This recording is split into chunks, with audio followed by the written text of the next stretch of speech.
Nehru trophy ജലമേളയ്ക്ക് മുന്നോടിയായി വെപ്പേ grade വള്ളമായ അമ്പലക്കടവൻ പരിശീലന തുഴച്ചിൽ ആരംഭിച്ചു.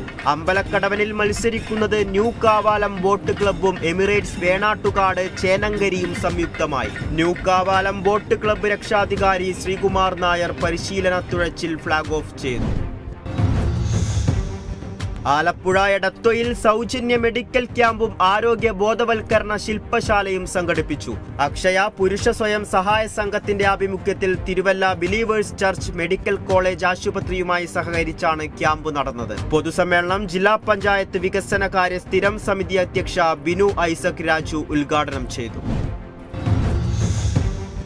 കൊല്ലം തേനി ദേശീയപാതയിൽ ലോറി മറിഞ്ഞ അപകടം. തടിയുമായി വന്ന ലോറിയാണ് അപകടത്തിൽപ്പെട്ടത്. മണിക്കൂറുകളോളം ഗതാഗതം സ്തംഭിച്ചു.